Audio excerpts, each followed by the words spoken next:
Hello everyone, आज हम लोग शुरू कर रहे हैं बायोकेमिस्ट्री का next session number 5 from my side. Of course will be dealing with DNA structures. Yes, biochemistry में जो बायोमोलिक्यूल्स का पार्ट है वहां पे डीएनए स्ट्रक्चर से काफी सारे क्वेश्चन आता है। हर एक साल में अगर आप क्वेश्चन एनालिसिस करोगे you will come to know many questions have been asked from DNA structures, right? So we will be discussing on DNA structures today, right? Okay, तो जो लास्ट क्लास लिया था that was on enzyme kinetics। previous class जो था that was on enzyme kinetics, but आज का जो class होगा that will be purely on DNA structures। देखो, बात यह है कि जब हम लोग DNA structures के बारे में बात करते हैं, generally most of the times you will think sir DNA structures कोई नया चीज नहीं है, क्योंकि from school level you are in touch with DNA structures, right? थोड़ा वक्त आप पढ़ के आए होंगे डेफिनेटली, बट DNA structures मतलब ये नहीं है कि will be dealing with only the structures of B type of DNA। Non B type of DNA जो स्ट्रक्चर है, टाइप ए, टाइप जेड, या तो there are so many other variations of DNA structures, वो भी आपको पढ़ना पड़ेगा क्योंकि you are dealing with CSIR, right? You are dealing with CSIR, so आपका जो प्रिपरेशन होना चाहिए that will be top notch. तो इसीलिए मैंने आज का सेशन में क्वेश्चन एनालिसिस भी किया। क्वेश्चन एनालिसिस भी हम लोग डिस्कस करेंगे ऑफ कोर्स, तो I am sure that will eventually make your concept even more clear, right? Okay, चलो let us start our session। So I'm sure you are all ready to start a session on DNA structures, right? Let us start। देखो, जब हम लोग DNA structures के बारे में बात करते हैं, so definitely we should start with nucleotides, जो बेसिक होता है, जो बेसिक स्ट्रक्चर्स होता है डीएनए का, एंड वही से बहुत सारे क्वेश्चन आपको मिलेगा।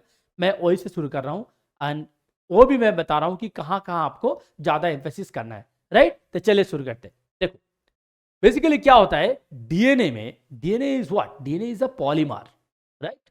डीएनए इज अ पॉलीमर, इसका मोनोमर क्या है? न्यूक्लियोटाइड। तो अगर न्यूक्लियोटाइड उसका पॉलीमर हो गया तो न्यूक्लियोटाइड में क्या क्या है? न्यूक्लियोटाइड का कंपोजिशन क्या है?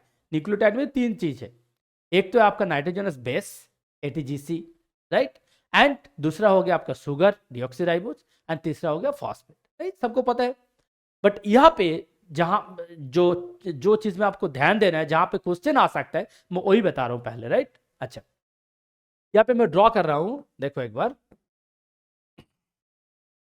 मैं यहाँ पे ड्रॉ कर लेता हूं विद डिफरेंट स्क्रीन, देन आपको पता चलेगा।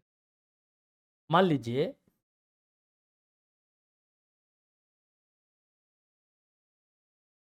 ठीक है, एंड ये होगा आपका, ऐसे आएगा। मैं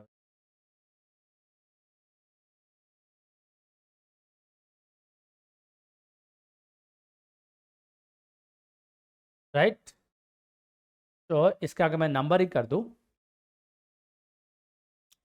नंबरिंग ये हो जाएगा 1 से शुरू होगा इस शुगर का, 2, 3, 4, एंड यहाँ पे CH2 है, इसका 5 हो जाएगा, राइट? एंड ए जो है this is basically 9। This is the structure of purine, ठीक है? अब देखो, ए है प्यूरिन के साथ, ये जो शुगर है deoxyribose sugar, this is basically आपका ग्लाइकोसाइडिक लिंकेज, राइट? सेम चीज अगर देखोगे, मैं रेड कलर फिर ले लेता हूं,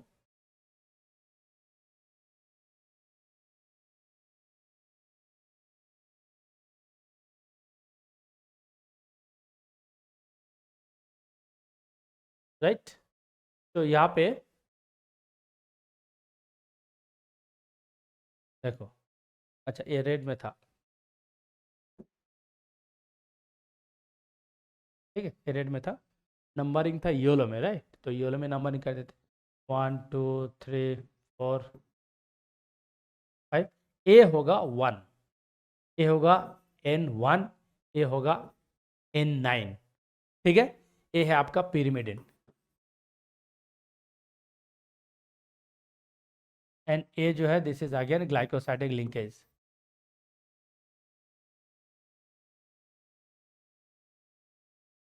ये चीज देखो, जहां से आपको क्वेश्चन आता है मैं वही डायरेक्ट वही वही किया, राइट? देख लो, ये जो डीऑक्सीराइबोज है, ये जो शुगर है, शुगर के साथ ये जो नाइट्रोजनस बेस है, कहाँ लिंक हो रहे हैं?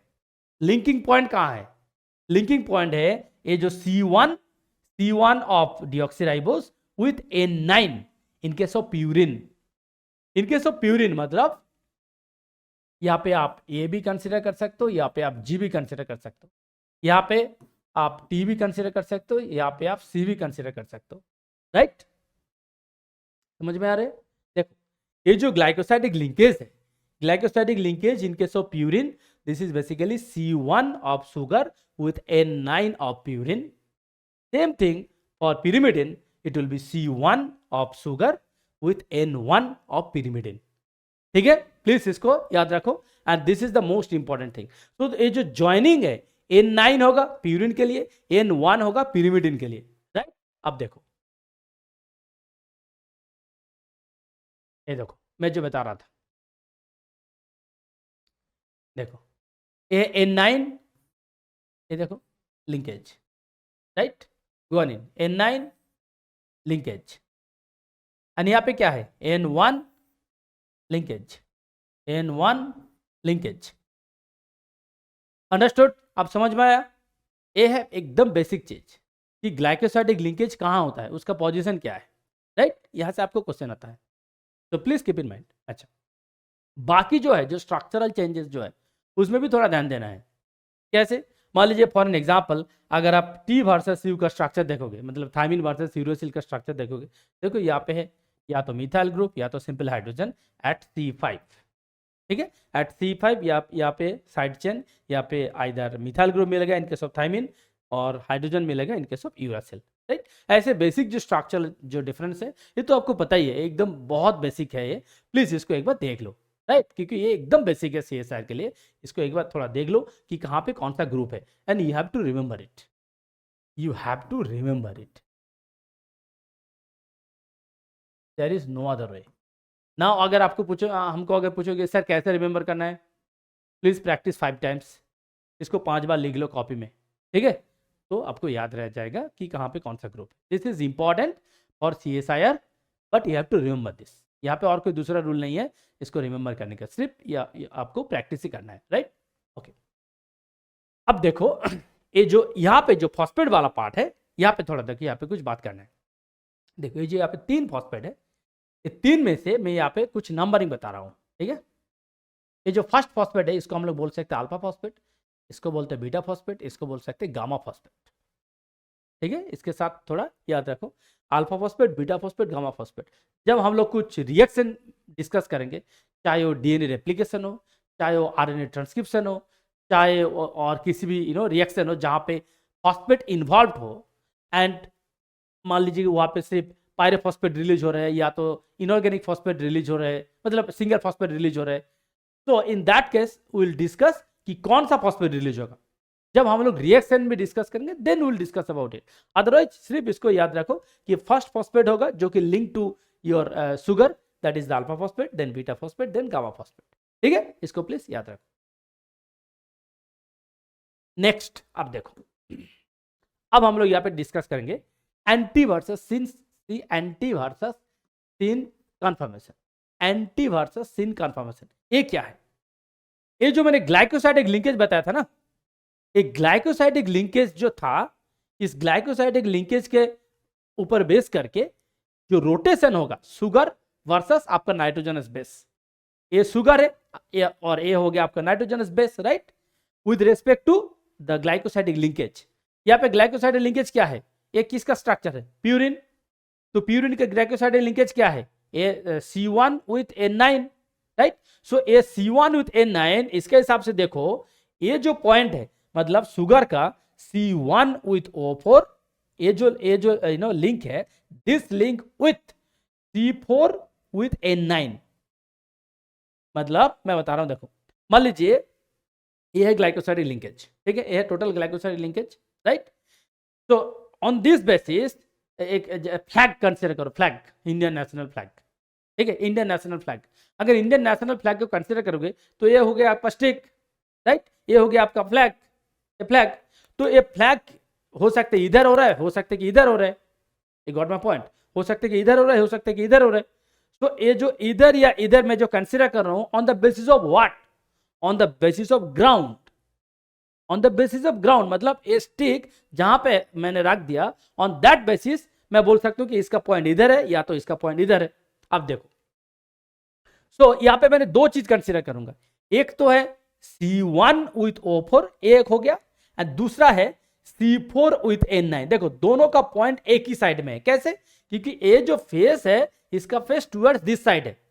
ये basically it's a heterocyclic compound, right? It's a heterocyclic compound. यहाँ पे कितना हेटेरोसाइक्लिक मॉलिक्यूल है? दो है, एक हेक्सामर एक पेंटामर, राइट? ये टू हेटेरोसाइक्लिक कंपाउंड है इसमें, एक है हेक्सामर एक है पेंटामर। तो दोनों का जो फेस है इधर है, राइट? तो इसका जो फेस है C1 एंड O4 एंड ये जो फेस है टू हेटेरोसाइक्लिक कंपाउंड का, दोनों का फेस एक साइड में है, same side, that's why this is in syn conformation. अब देखो ऑपोजिट में कैसे दिखते हैं, ये देखो ऑपोजिट, यहाँ पे सेम चीज देखो, ये जो था सुगर C1O4 इसका फेसिंग ऐसा आ रहा था, बट ये जो था ये उल्टा साइड में आ गया। देखो आप उल्टा साइड में आ गया, इधर आ गया, राइट? इधर आ गया। सो इधर जब आ गया सेम चीज, मतलब जो बॉन्ड मैं कंसीडर कर रहा हूं N9 विथ C4, यहां पे भी सेम बॉन्ड कंसीडर कर रहा हूं N9 विथ C4, बट इसका फेसिंग आ गया दिस साइड, इसका फेसिंग दिस साइड आ गया, right? So this will B an anti confirmation. Understood? आपको सिर्फ एमसीक्यू के लिए आपको सिर्फ याद रखना है कि एंटी जो होगा या सीन जो होगा on the basis of what, आपको याद रखना है कि on the basis of C1 and O4 of sugar side and purine side का C4N9।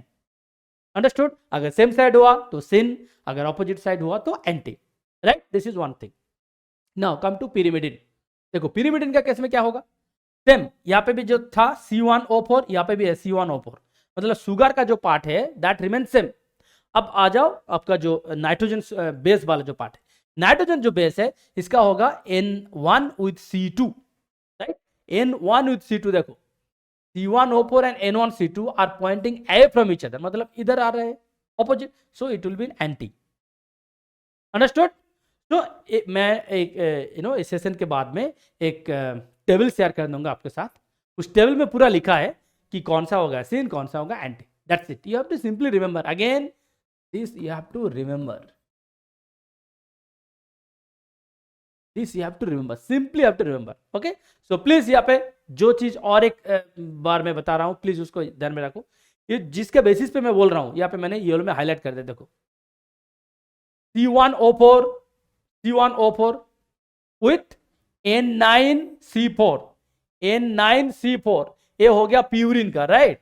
For purines, and C1O4 with N1C2 for pyrimidine, N1 and C2 for pyrimidine। This is the most important part.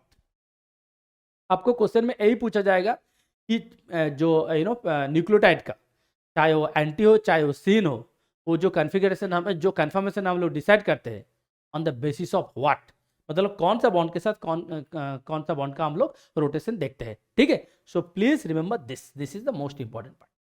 Understood? Okay, next आ जाओ sugar puckering, DNA sugar puckering. DNA sugar puckering क्या है? DNA actually क्या है ना, DNA पूरा helix में रहते हैं, राइट? किसी भी टाइप का हेलिक्स होता है, बहुत डिफरेंट टाइप का हेलिक्स होता है। ऐसे नहीं कि इसमें हम लोग बी डीएनए का बात कर रहे हैं, और भी बाकी सारे डीएनए के बारे में हम लोग बात करेंगे।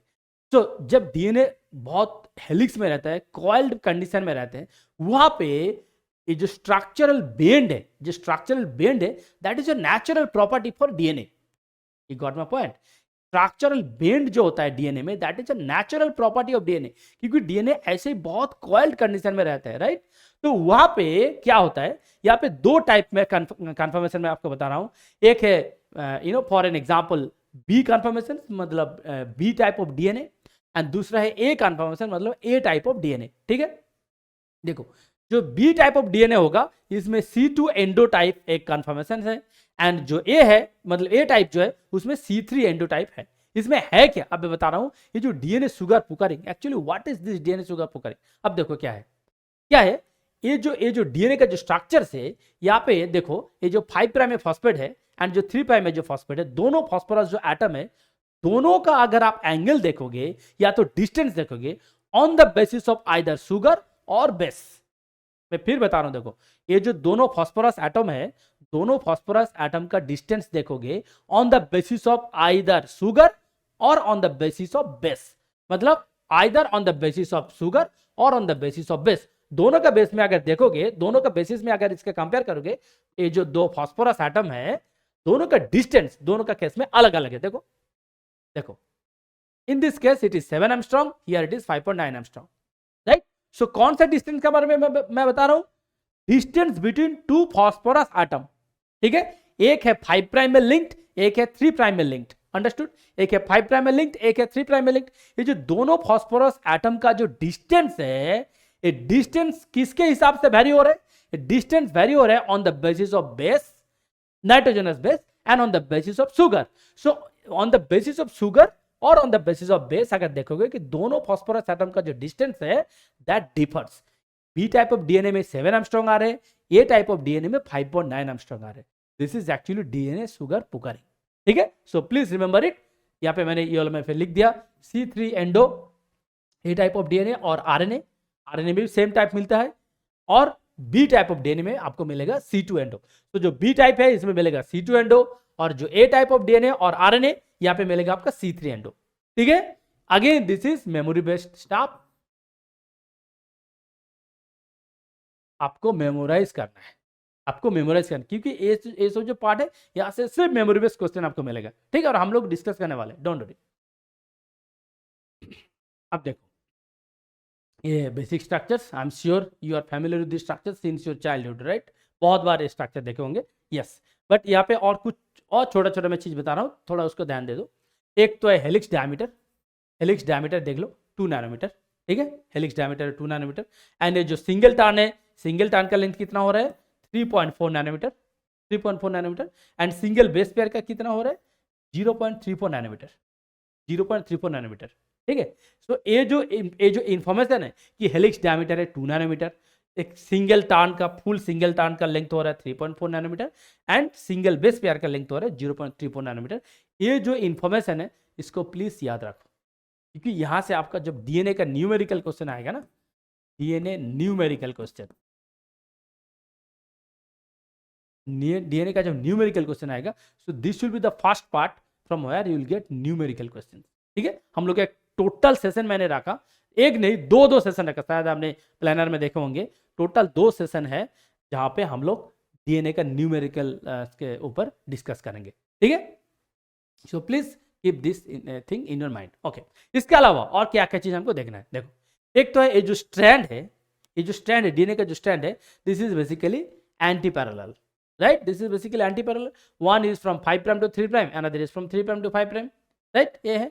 और दूसरा क्या है? A के साथ T बॉन्ड होगा, G के साथ C होगा, और A के साथ T जब होता है तब 2 हाइड्रोजन बॉन्ड होगा, एंड जब G के साथ C होगा तो 3 हाइड्रोजन बॉन्ड्स होगा, राइट। बहुत सिंपल चीज है, but on that basis there will be so many questions, will discuss about it, okay. अच्छा, यहाँ पे और भी कुछ चीज है मैं बता रहा हूँ, प्लीज रिमेंबर, एंड यहाँ पे मैं लिख भी रहा हूँ। देखो ये जो प्यूरिन है,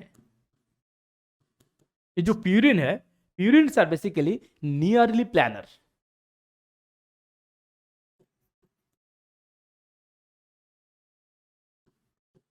देखो जो मैं लिख रहा हूं ध्यान दो, प्यूरिन है नियरली प्लानर, पिरिमिडिन है प्लानर। आपको शायद लग रहा होंगे कि sir what is the difference between planar and nearly planar. अब देखो मैं बता रहा हूं, पिरिमिडिन में कितना हेटेरोसाइक्लिक मॉलिक्यूल है, कितना हेटेरोसाइक्लिक कंपाउंड है? एक है, राइट। पिरिमिडिन का स्ट्रक्चर क्या है? ऐसे। प्यूरिन का स्ट्रक्चर क्या है? ऐसे, राइट। सो इसमें 2 स्ट्रक्चर है, इसमें सिंगल स्ट्रक्चर। मान लीजिए फॉर एन एग्जांपल मैं बता रहा हूं, ए है एक सिंगल स्ट्रक्चर, ए हो गया 2 स्ट्रक्चर, राइट। ये और एक में जोड़ दिया 2 हो गया। अब सोचो, सिंपल सोचो लॉजिक, अगर मैं एक स्ट्रक्चर बता रहा हूं, इसका प्लानर होने का चांसेस है, राइट, क्योंकि सिंगल मॉलिक्यूल।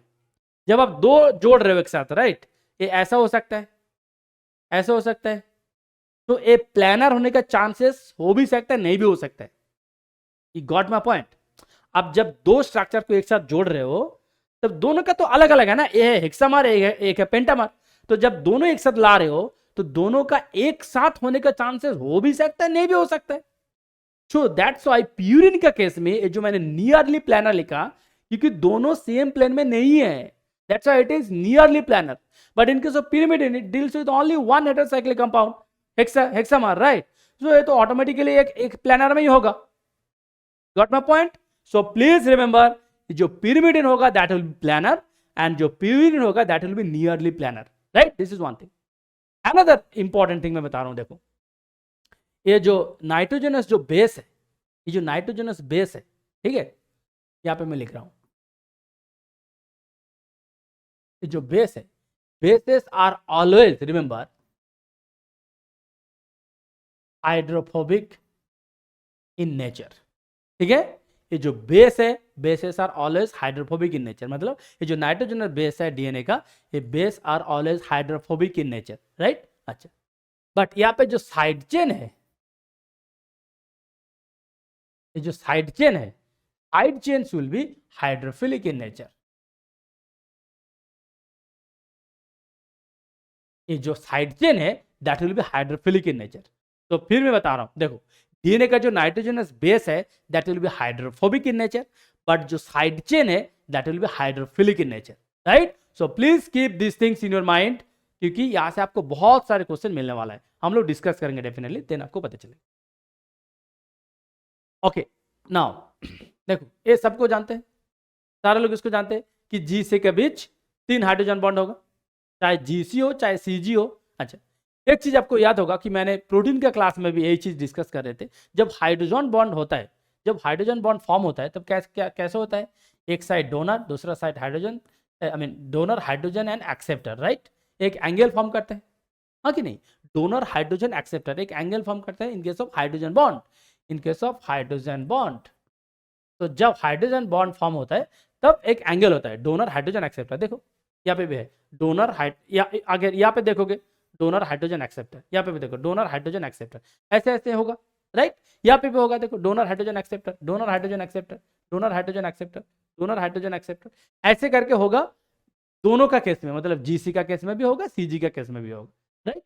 सेम चीज अगर हम लोग एटी के बारे में देखेंगे, जहां पे 2 हाइड्रोजन बॉन्ड है, सेम यहाँ पे भी होगा. देखो donor hydrogen acceptor, donor hydrogen acceptor, donor hydrogen acceptor and donor hydrogen acceptor. ठीक है, यहां पे आपको क्या याद रखना है? कुछ नहीं, यहां पे आपको कुछ नहीं याद रखना है, क्योंकि याद से जनरल क्वेश्चन नहीं पूछा जाता है. अगर आप देखना भी चाहते हो, वहां पे मैं थोड़ा एक चीज बता सकता हूं, ये जो डोनर हाइड्रोजन बॉन्ड का जो फॉर्मेशन होता है in case of G and C, right? In case of G and C that will be 3 in number, and in case of A and T that will be 2 in number, right? अब और एक चीज देखो, चाहे एक side this side major group हो, this side minor group हो, या दिस साइड माइनर ग्रुप हो, अदर साइड मेजर ग्रुप हो, कुछ भी साइड में हो सकता है, एक कुछ भी साइड में हो सकता है. इसके साथ मेजर माइनर ग्रुप का कोई लिंक ही नहीं है. ऐसे नहीं है कि हमेशा एटी होगा मेजर ग्रुप में या माइनर ग्रुप में, या जीसी होगा मेजर ग्रुप में. There is no such rule. किसी भी ग्रुप में किसी भी बॉन्ड हो सकता है. ठीक है, ओके. अब देखो, जो मोस्ट इंपॉर्टेंट चीज है डीएनए केमिस्ट्री का, वो है हॉजस्टीन बेस पेयर. ये है हॉजस्टीन बेस पेयर. देखो हॉजस्टीन बेस पेयर क्या है, यहाँ पे थोड़ा देखो. देखो लेफ्ट हैंड साइड में मैंने वाटसन क्रिक के बारे में डिस्कस कर रहा हूँ. ठीक है, ये जो पार्ट है दिस इज वाटसन क्रिक, ये जो पार्ट है this is हॉजस्टीन.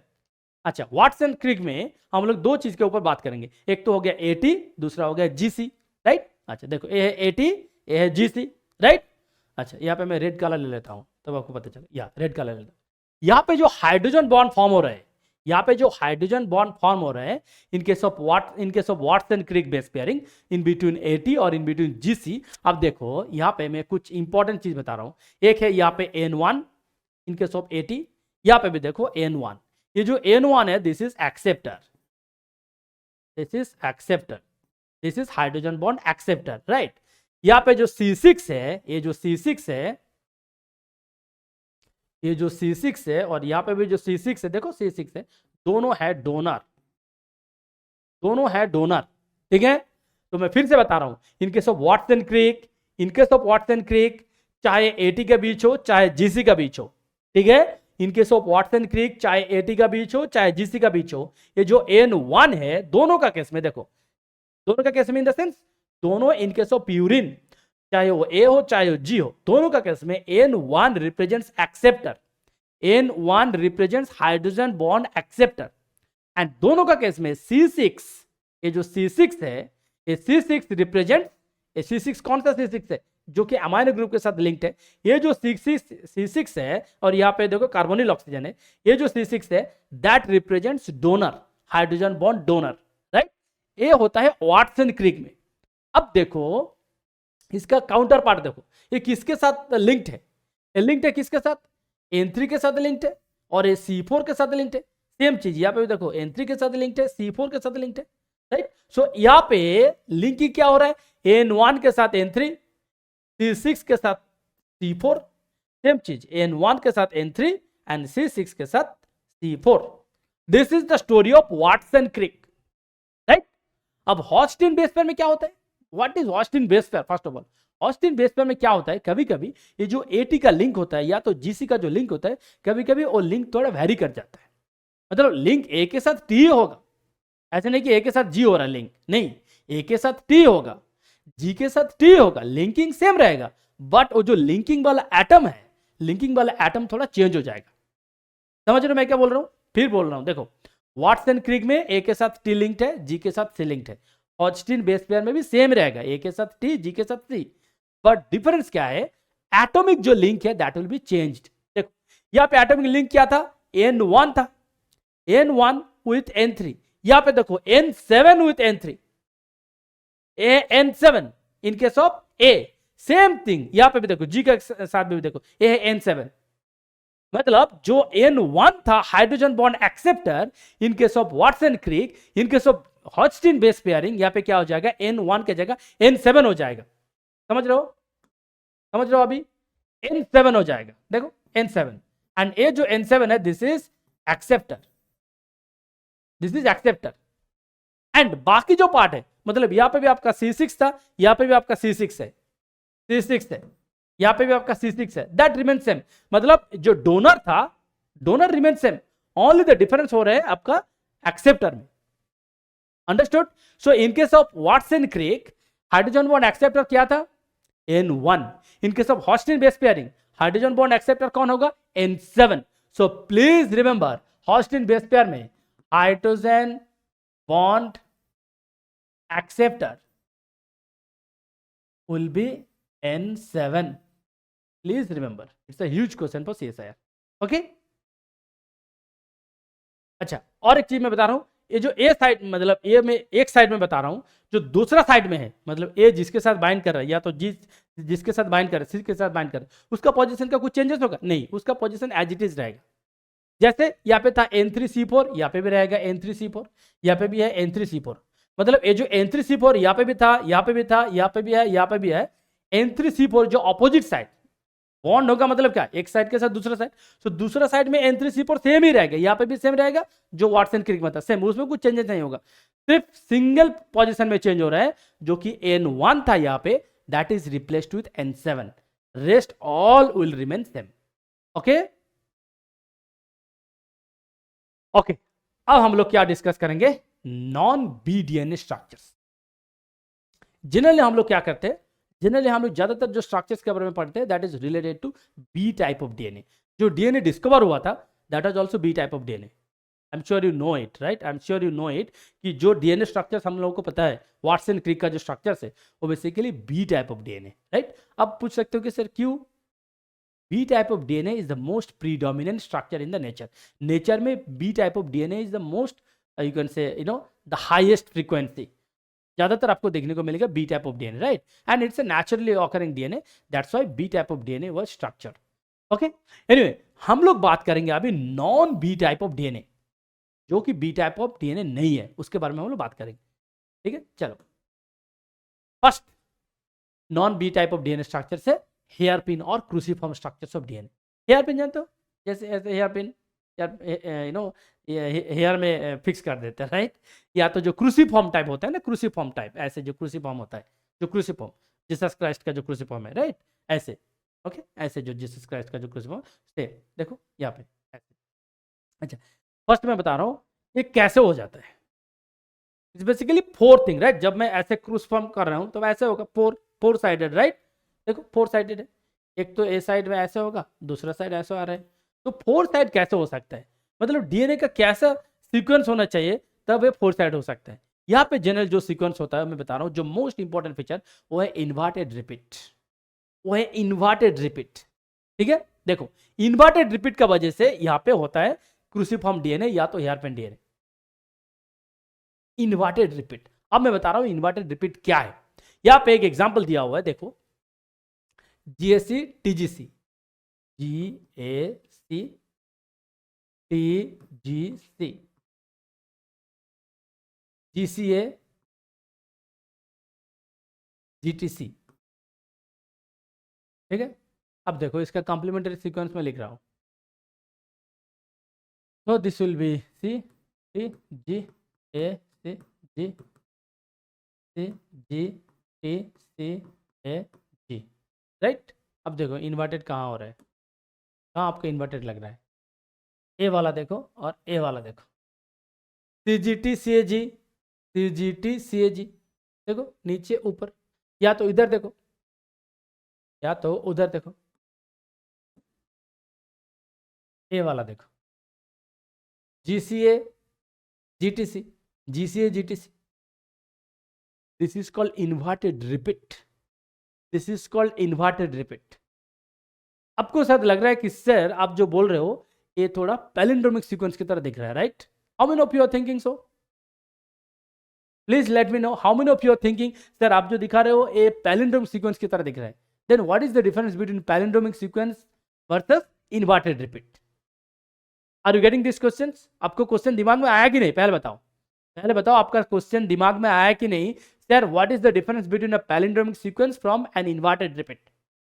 If this question is coming in your mind, I'll appreciate you. Okay. If this is not coming, then I'm sorry. But anyway, I'll definitely discuss how a palindromic sequence looks like and how an inverted repeat. Inverted repeat ऐसे है, ठीक है? palindromic sequence में मैं आ रहा हूँ, don't worry. तो यहाँ पे जो मेजर फंडा है मैं बता रहा हूँ, जो मेजर फंडा है यहाँ पे जनरली क्या होता है, जब इन्वर्टेड रिपीट होता है, जब इन्वर्टेड रिपीट होता है तब ऐसे होता है। ठीक है, अब देखो तो ये वाला जो पार्ट है, ये वाला जो पार्ट है जीसीए जीटीसी एनसीजे, इसके साथ इसका क्या हो जाएगा, जब ये डबल स्टैंडर्ड होगा, डबल स्टैंडर्ड ऐसे होगा, तब ये जो कॉम्प्लीमेंट्री सीक्वेंस हो रहा है, यहाँ पे तो कुछ कॉम्प्लीमेंट्री सीक्वेंस है ना, बट यहाँ पे देखो ये कॉम्प्लीमेंट्री सीक्वेंस नहीं है, यहाँ पे लूप आउट हो गया, राइट? यहाँ पे लूप हो गया, यहाँ पे लूप हो गया, यहाँ पे भी ऐसा लूप हो जाएगा, यहाँ पे भी ऐसा लूप हो जाएगा। तो दोनों साइड में आपका लूप हो रहा है और बाकी साइड में कॉम्प्लीमेंट्री हो रहा है। अब देखो फंडा यहीं पे है, ये जो बाकी वाला पार्ट है ना, this will be complementary, they will make double stand. ये जो बीच वाला पार्ट है, दिस विल फॉर्म लूप, ये जो बीच वाला पार्ट है that will form loop. Now you understood loop कहां से हो रहा है? लूप हो रहा है क्योंकि बीच में कुछ स्पेशल सीक्वेंस है जो कि हाइड्रोजन बॉन्ड नहीं फॉर्म कर सकता है, जो कि कॉम्प्लीमेंट्री नहीं है। इसीलिए जब इन्वर्टेड रिपीट होगा, इन्वर्टेड रिपीट में ये जो बीच वाला जो स्पेशल सीक्वेंस है, special part will actually form loop, that will not make complementary stand. Understood? अब मैं बता रहा हूं इसके साथ कॉम्प्लीमेंट जो पैलिंड्रोमिक सीक्वेंस था, मैं बता रहा था पैलिंड्रोमिक सीक्वेंस एंड इसके बीच में क्या डिफरेंस है। पैलिंड्रोमिक सीक्वेंस में सेम रहेगा, बट ये जो पार्ट है this will B absent in palindromic sequence. मतलब पैलिंड्रोमिक सीक्वेंस में सिर्फ ए, इसके बाद ए हो जाएगा, इसके बाद ए हो जाएगा, बीच में ये जो स्पेशल वाला पार्ट है वो नहीं रहेगा। यहाँ पे कुछ एक्स्ट्रा स्पेशल वाला पार्ट था, स्पेशल मतलब जो कि कॉम्प्लीमेंट्री सीक्वेंस नहीं है, इसलिए हाइड्रोजन बॉन्ड नहीं कर पाएगा। ठीक है, इसलिए लूप्ड आउट हो जाएगा। पैलिंड्रोमिक सीक्वेंस में ए वाला पार्ट रहेगा ही नहीं। Just after this will start, just after this will start. So in case of palindromic sequence there is no chance of loop formation, but inverted repeat के case में loop formation होगा। अब मैं दिखा रहा हूं आपको, देखो अब देखो some diversities in DNA sequences। देखो ये है palindromic sequence, ये है डायरेक्ट रिपीट, ये है इन्वर्टेड रिपीट। देखो दोनों का केस में डिफरेंस क्या है। देखो पैलिंड्रोमिक मैं जिसके बारे में बोल रहा था, पहले पैलिंड्रोमिक के बारे में देखो, यह है पैलिंड्रोमिक, यह है इन्वर्टेड रिपीट। देखो यहाँ पे क्या है, ACT GGA, ACT GGA दोनों में सेम है, राइट? इन्वर्टेड रिपीट में भी देखो सेम है, यहाँ पे भी देखो AGG TCA, AGG TCA same है, यहाँ पे भी जो है यहाँ पे भी जो है, बट एक्चुअल डिफरेंस क्या है, यहाँ पे कुछ एक्स्ट्रा न्यूक्लियोटाइड है इन्वर्टेड रिपीट का केस में, and these are not complementary, that's why this will make loop formation. Understood? But in case of palindrome, there is no loop formation. No loop. Try to understand the basic difference between DNA structure. Okay? This is the great important thing. Next, आ जाओ direct repeat पे. Direct repeat मतलब क्या? Same चीज same direction में repeat होगा. मतलब for an example ABC, उसके बाद एबीसी नहीं आएगा, कुछ बीच में फिर कुछ आ जाएगा, फिर एबीसी. देखो एबीसी कुछ ऐसा कुछ आ गया, फिर एबीसी, मतलब एजीजीटीसीए, फिर एजीजीटीसीए, बट बीच में कुछ फिर आ जाएगा. अंडरस्टूड? तो ये आपको याद रखना है कि हाँ डायरेक्ट रिपीट मतलब ऐसा नहीं है कि सिर्फ मान लीजिए AGG AGG AGG AGG AGG. No, that is not direct repeat. Okay, so direct repeat मतलब यहाँ पे बीच में कुछ और सीक्वेंस आ जाएगा. अंडरस्टूड? ओके, आप यहाँ पे देखो और एक दूसरा चीज मैंने यहाँ पे लाया, वो है मिरर रिपीट. मिरर रिपीट और पैलिंड्रोम. देखो दोनों में क्या डिफरेंस है. पैलिंड्रोम जो मैंने बताया, पैलिंड्रोम और इन्वर्टेड रिपीट दोनों सेम है, मतलब इधर से जो आ रहा है उधर से भी सेम आ रहा है, राइट. बट मिरर रिपीट में क्या है, देखो मिरर रिपीट देखो, ये क्या है. मिरर का क्या मतलब है, दोनों साइड ऑपोजिट हो जाएगा. ऐसे मान लीजिए ABC CBA. What is this, what is this ABC CBA? This is mirror repeat. This is mirror repeat. Like इस साइड से भी जो आ रहा है इस साइड से भी वही आ रहा है. This is mirror repeat. This is so important. मैं बता रहा हूं, चाहे CSIR हो, चाहे IIT JAM हो, चाहे गेट हो, this is so important. So please pay attention in this slide. This is really important. Here there is nothing to memorize. I will never write remember here. This is all about concept. This is total concept. ठीक है? जहां पे conceptual है वहां पे मैं 1000 बार समझा दूंगा. जहां पे मेमोरी बेस्ड है, आई एम सॉरी, आपको सिर्फ प्रैक्टिस ही करना है. ठीक है? ओके, चल नेक्स्ट. अब हम लोग बात करेंगे जेड डीएनए के बारे में. जेड डीएनए आपको क्या करना है, क्या याद रखना है. जितना सारा हम लोग non B type of DNA के बारे में बता रहे हैं, जितना सारा non B DNA, first non B DNA क्या बताया, हेयर पिन या तो क्रूसीफॉर्म. उसका फीचर क्या था, उसका फीचर क्या था, उसका फीचर था इन्वर्टेड रिपीट, राइट. अब हम लोग बात करें जेड डीएनए. जेड डीएनए का फीचर्स क्या है, alternating purine pyrimidine. Alternating purine pyrimidine, right. तो देखो यहाँ पे लिखा है कि sequences with alternating pyrimidine and purine such as CGGC N, CATG N. N मतलब बहुत बार रिपीट होगा, ठीक है, बहुत बार रिपीट होगा. so that will make a zigzag pattern of ZDNA. see, zigzag pattern मतलब purine pyrimidine, purine pyrimidine, purine pyrimidine, like that it will be repeated. Okay, so this will feature for your Z type of DNA. so please remember these features. That features will actually come in your question. Okay.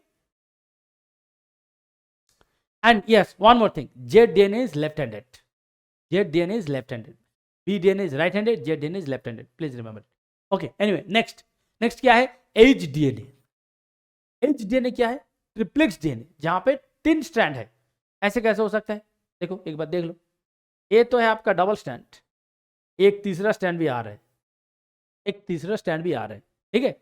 अब ये जो तीसरा stand आ रहा है, यहाँ पे कुछ इंपॉर्टेंट फीचर्स है. ये जो तीसरा स्टैंड आ रहा है, this can be either purine rich और it can be pyrimidine rich. ठीक है. अब सोचो, मैं फिर बता रहा हूं, ये आपका तो ऑलरेडी डबल स्टैंडर्ड है, ये तो डबल स्टैंडर्ड है. ये जो थर्ड स्टैंड है, ये जो थर्ड स्टैंड है, third strand can be either purine rich और it can be pyrimidine rich, right. अब देखो मैं बता रहा हूं, ये जो थर्ड स्टैंड है, this can be either pyrimidine rich और it can be purine rich. ठीक है. देखो यहाँ पे फीचर्स क्या है.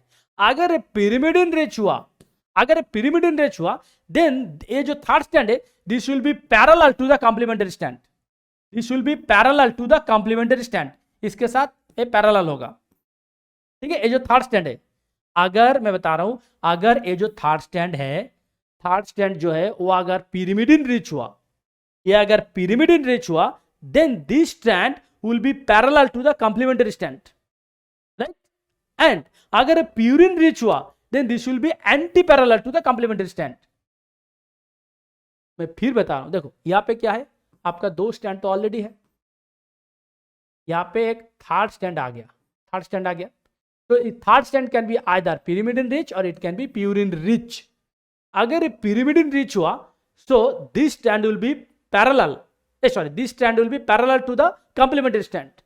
अगर ये प्यूरिन रिच हुआ then it will be anti parallel to the complementary strand. देखो वही चीज लिखा है. अगर ये pyrimidine रिच हुआ then this will be parallel to the complementary strand. अगर ये प्यूरिन रिच हुआ then this will be anti parallel to the complementary strand. That's it. Understood. Next G quadruplex और टेट्राप्लेक्स. तो हम लोग पहले डबल स्ट्रैंड के डीएनए के बारे में बात कर रहे थे. देन आ गया ट्रिपल स्ट्रैंड मतलब एच डीएनए. अब आ गया फोर स्ट्रैंड. देखो फोर स्ट्रैंड कैसे हो सकता है. एक स्टूल की तरह होता है ना बैठने वाला, ऐसे क्वाड्रुप्लेक्स, जी क्वाड्रुप्लेक्स. ये कब होता है? जब जी रिपीट होता है. Only G, only G. That's why the name itself says G quadruplex. ठीक है. It's a stretch of guanine rich DNA. It's a stretch of guanine rich DNA. Understood. अच्छा, आपको यहाँ पे can you anticipate what could be the questions? Can you anticipate? यहाँ पे मैं कुछ सीक्वेंस आपको दे दूंगा. तो सीक्वेंस देख के आपको बताना कि ये क्वाड्रुप्लेक्स हो सकता है, या तो एच टाइप ऑफ डीएनए हो सकता है, या तो जेड टाइप ऑफ डीएनए हो सकता है, या तो जो इन्वर्टेड रिपीट है आपका पहले जो क्रूसिफॉर्म टाइप ऑफ डीएनए वो हो सकता है. आपको सीक्वेंस देख के आपको बताना है. कैन यू से it? Understood? If your sequence is inverted repeat sequence, then it will form hairpin or cruciform, whatever. If it is purine pyrimidine alternative, then it will be Z type of DNA. If it is your G quadruplex only polymer of G, it will be tetraplex. Like that you have to remember. Okay? अच्छा, और एक है यहाँ पे slipped DNA. Slipped DNA क्या है? देखो slipped DNA क्या है. यहाँ पे डबल स्टैंड फॉर्म हुआ, यहाँ पे डबल स्टैंड फॉर्म हुआ, फिर डबल स्टैंड हुआ, फिर डबल स्टैंड हुआ, बट बीच में कुछ कुछ पार्ट जो डबल स्टैंड नहीं है और यहाँ पे लूप आउट हो गया. यहाँ पे कुछ लूप हो गया, मतलब स्लिप हो गया. डबल स्टैंड नहीं फॉर्म हो पाया, स्लिप हो गया. कैसे पॉसिबल है? और ये कब होता है? ये जनरली होता है कब? जब ट्रिपल न्यूक्लियोटाइड रिपीट होता है. Triple nucleotide repeat, for an example CGG, CTG, CAG, like that. ठीक है. और कौन सा होता है? जो यहाँ पे ये नहीं होता है, आपका कॉम्प्लीमेंट्री बेस नहीं होता है. जो कॉम्प्लीमेंट्री नहीं होता है, so that will not make hydrogen bond. Try to understand. जो यहाँ पे डबल बॉन्ड हो रहे हैं, मतलब जो डबल स्टैंडर्ड फॉर्म हो रहा है, इसका मतलब क्या है? कॉम्प्लीमेंट्री है, इसीलिए कर पा रहे हैं. जहाँ पे लूप आउट हो रहा है, इसका मतलब क्या है? That is not complementary. तो जहाँ पे कॉम्प्लीमेंट्री नहीं हो रहा है, that will make looped out. जहाँ पे कॉम्प्लीमेंट्री हो रहे हैं, that will make double stand. So simple. And ये कहाँ पे हो सकता है? Triplet nucleotide repeat sequence like CGG, CTG, CAG, like that. Okay? So triple nucleotide repeat CGG, CGG, CGG, like that. CGG, CGG, CGG. फिर मान लीजिए यहाँ पे कुछ डिफरेंट सीक्वेंस आ गया, फिर CGG, CGG. तो क्या हो? ये वाला जो पार्ट है, ये जो पार्ट है, that will make loop. Understood? बाकी तो हाइड्रोजन बॉन्ड फॉर्म हो जाएगा, कॉम्प्लीमेंट्री है. अब मैं बताऊंगा कुछ इंटरेस्टिंग फैक्ट. देखो हम लोग जानते हैं कि जो बी टाइप ऑफ डीएनए, जो जिस स्ट्रक्चर हम लोग सबसे ज़्यादा पढ़ते हैं एंड जिसका स्ट्रक्चर सबसे इंपॉर्टेंट है, बी टाइप ऑफ डीएनए, वो स्ट्रक्चर जब डिस्कवर हुआ था, डीएनए डबल एज स्ट्रक्चर जब डिस्कवर हुआ था, तब हम लोग को ये बोला गया कि सिंगल बेस पेयर में, sorry in a single turn of DNA कितना number of base pair involve है? 10 to 10.4, right? 10 to 10.4 base pair per turn, ये हम लोग को बोला गया, राइट? हम लोग इसको प्रूव करेंगे कि कैसे बोला गया था. How was it proved that in a single turn of DNA there will be involvement of 10 to 10.4 base pair? Who told you that? And how that was discovered? How was it discovered that there will be an involvement of 10 to 10.4 base pair in every turn of a helix? ये जो DNA का turn हो रहा है, in a single full turn there will be 10 base pair. Who told you? And how was it discovered? आज हम लोग वो डिस्कस करेंगे. देखो क्या है, हम लोग एक माई का सरफेस ले लेंगे, एक माई का सरफेस ले लेंगे जो कि नॉन एडजॉर्बेंट है, जो कि नॉन एडजॉर्बेंट सरफेस है. ठीक है. एक माई का सरफेस ले लेंगे, ऑन दैट सरफेस हम लोग डीएनए को रख देंगे. फॉर एन एग्जाम्पल, ये है माई का सरफेस. ठीक है, ये है माइका सरफेस, ये है डीएनए, ये है डीएनए, इसको मैंने रख दिया यहाँ पे। ठीक है, अब देखो डीएनए का दो साइड है, एक साइड जो कि माइका सरफेस के साथ अटैच्ड है, दूसरा साइड जो कि ऑपोजिट साइड में है, राइट, जो कि ऑपोजिट साइड में है।